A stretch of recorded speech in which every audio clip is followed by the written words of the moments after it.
jalqabarratti koongiraa baga gammadde mubee hundi keessanuu ni beektu natti fakkaata baga gammadde baga dassi jedhee baga nagaanis galtee biyya kee geessee waaqayyoon immoo si gargaaree kanan si geessin jechuu barbaada jalqabarratti soo baay'ee waan nama gammachiisu waan namatti tolu dhugaa dubbachuuf gammachuusaa akkanatti gammadee dabarse kana arguu caala wanti nama gammachiisu hin jiru soo baga gammadde koongiraa sin jedheen jira እንግዲህ akkuma beekamu ni beektu hundumti keessanuu dhugaa dubbachuu fi waan baay'ee namatti toludha ashama harka fuunee hordoftoota kabajamtoota chaanaal YouTube Askaalet jalatti argamtanii jirtu ani jira nagaa kiyya galata waaqayyoo egaa akkuma beektanii mubee hundumti keessanuu ni beektu dhugaa dubbachuu fi yeroo narku baay'ee tokko dasna jedhee baay'ee tokko gammadee akka obboleessa kiyyaatti maaliif jennaan mucaa kana hundumti keessanuu ni beektu akkuma namni kamittuu delegateen of jijjiira jedhee gara biyya Saawudiitti deeme jechuudha akkuma deeme akkuma beektanii anillee TikTok irratti beeka jechuudha dhugaa dubbachuu durumaan beekan jalqaba jechuudha እንግዲህ waan baay'ee namatti tolu baay'ee tokko dasna jedhee jechuudha dhugaa dubbachuu fi yeroon nargu dhugaa natti fakkaachuu didee TikTok isaarra galeen waan ilaaluu TikTok isaa irra hin jiru intini kabra banatee jira soo amma arkee baay'ee tokkoon gammadee mucaan kun እንግዲህ akkuma beekamu Saudi Arabiyaatti luqasa dhaabee jechuudha እንግዲህ dhugaa dubbachuu baay'ee naasaasansiisee bakka chigrii baay'ee keessa ture waa baay'ee dabarsee baay'een isaa hordofaa ture jechuudha dhugaa dubbachuuf haala inni keessa darbee dhugaa dubbachuuf waaqayyoon namatti hin fidini baay'ee rakkachaa ture jechuudha maashiniin lukasaa fayyaa guutuusaa deeme irrinaan gale jechuudha akkuma beektanii gaafa galurree argitanii akkaataa inni itti galee እንግዲህ waaqayyoon galatu biyya abbaasaa ga'ee namoonnis immoo baay'een isaanii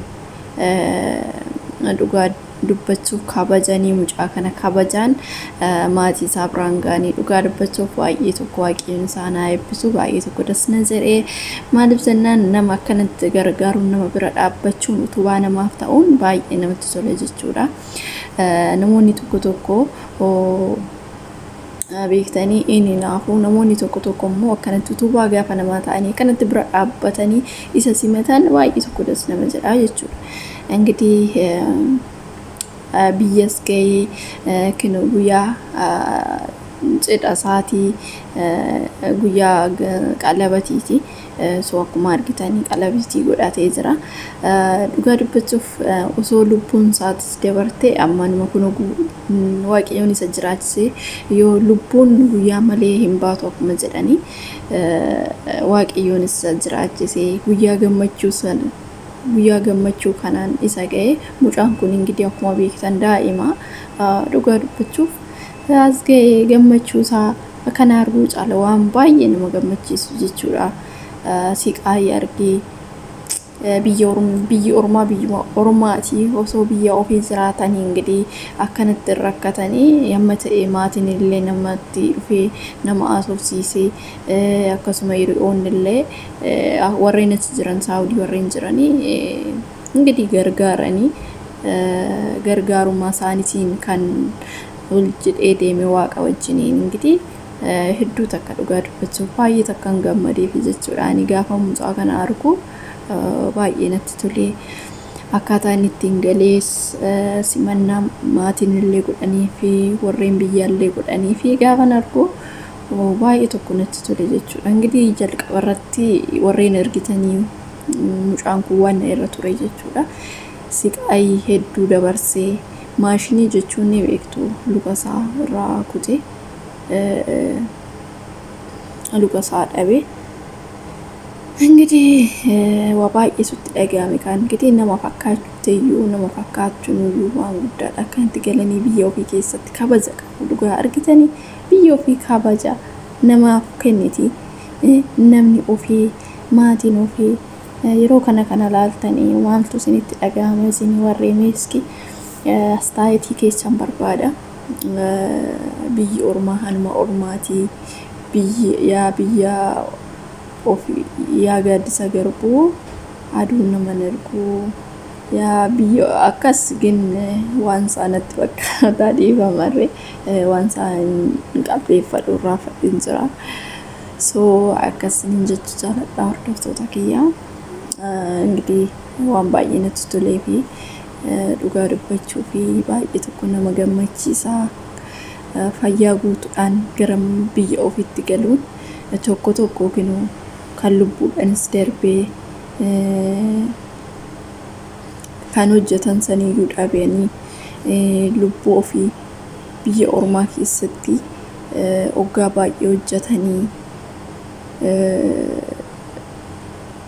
oggaa 12 oggaa 13 warreen hojjetanii osoo homaa hin argin hojii isaanii bu'aa firii isaanii osoo hin argin warreen lubbuudhaan darban ni jiru. Kanarraa immoo tamasgeen jechuudha waaqayyoon galateeffachuudha waaqasaa yeroo hunda galateeffachuu qaba mucaan kun dhugaa dubbachuu fi tamasgeen jechuudha. Enggidi lubbuudhaan waan jiraate kana arguu caala wanti nama gammachiisu hin jiru.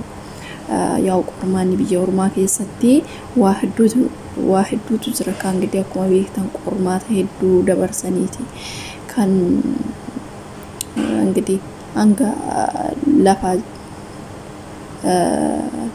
lafa tana jiranitti enggidi hanga jireenya addunyaa tana jiranitti enggidi waaqa fi galateeffatanii hanga waaqayyoon nama jiraachise jiraatanii akkasiin jedha. Innis immoo luka kiyya dhabe jedhee gadduun barbaachisu kanatti bira dhaabbatanii baqa hedduu takka des nama jedha.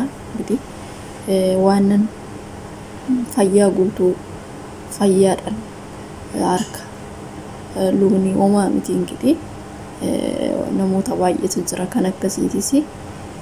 So akkasii waa hunda caala fayyaa argatanii maatii ofii ijaan arguun waan guddaadha beektanii kanaan argine waan namoota meeqatu jira kan hojjetee osoo nyaateen kan maatii ofii yeroo dheeraaf irraa ture maatii ofii ijaan hin argin wanta yaadee osoo bakkaan hin gahin kan lubbuun isaa darbee kan lubbuun isaanii darbee meeqatu jira. Namni kaayyoo guddaa qabu odoo kaayyoon san iddoo saniin hin gahin lubbuudhaan kan darbe namoota meeqatu jira. Enggidi kanarraa fakkeenya fudhateetuma innis osoo itti hin dhaga'amin yaa itti dhaga'amuunis akkuma jirutti ta'e enggidi tamasgeen jechuudha. Lubbuun baatee as ga'uun waan guddaadha. Innaa kanatu jira siniin jedha hordoftoota kiyya. So baay'ee tokko waan natti tolee fi siniin jechuu jaaladha. Maaliif namoonni baqa beektanii namoota hedduutu jira kan ba'ee biyya keenya keessatti fakkeenya ba'aniituma kanuma baqa haalumaa galuun iyyuu yeroo nagaan ba'anii gara manaatti iyyuu kan nagaan ba'anii kan hin galle namoota meeqatu jira. Balaa tasaatiin waa hedduutu nama mudata ka jireenya namaa keessatti enggidi isa obsanii bira darbanii enggidi waa baay'eetu jira jireenya addunyaa tanarratti waa hunduma obsanii jiraatu malee wanti gaddu jireenya xiqqoodhaaf jedhanii dhiphachuun barbaachisun jechuu barbaaditanii waan akkasiiti.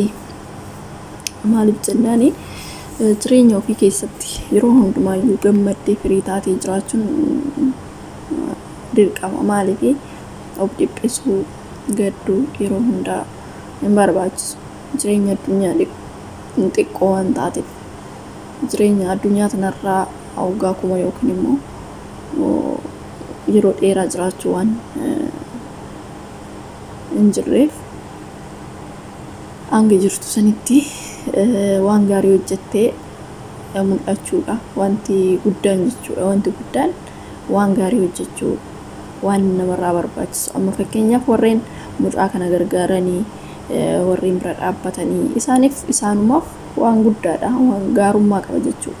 Hiyyeessa gargaaruun akka warra rakkate gargaaruun nama dhibame gaafachuun ofuma abbumuu saniif gaarummaa qaba jechuudha. Hin beektu hundi keessan waan akkanaayi.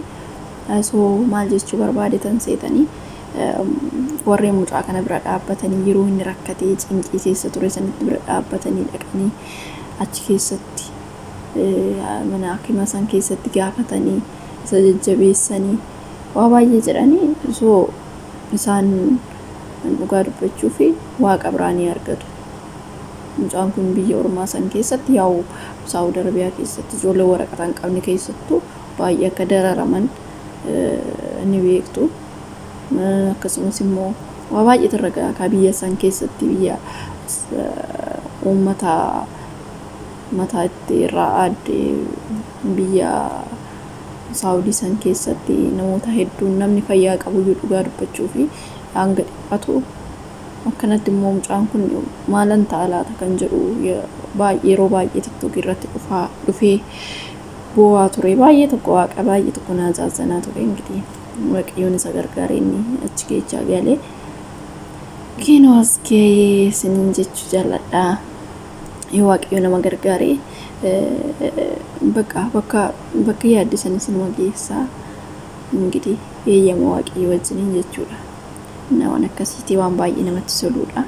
Gammachuu kiyyaadha kuni maaliif baay'ee tokkoon gammadeef warreen gadda saasan yeroo jalqabaa argitan amma mucaa kana gaafa argitan dhugaa dubbachuuf namni bakka jiraateetu bakka fayyummaa akkanumatti iyyuu gammadee boo'icha sanirraa gara gammachuu isaa ta'ee baay'ee namatti tola. Hedduu takkan gammadeef isiniin jechuu jaalladha hordoftoota kiyya. Warreen chaanalii kanaaf haaraa taatan subscribe gochuudhaan nutti dabalamaa waan bareedaa waan gaarii waliif qoonnaa. Ingitii viidiyoon kiyya guyyaa irraa kanuma fakkaata. Waan waliin turtaniif guddaa galatoomaa isiniin jedha. Turtii gaarii isiniin jedha obboloota qaqqaalii gaggaarii. Waan hedduu namatti toludha dhugaa dubbachuu fi turtii gaarii.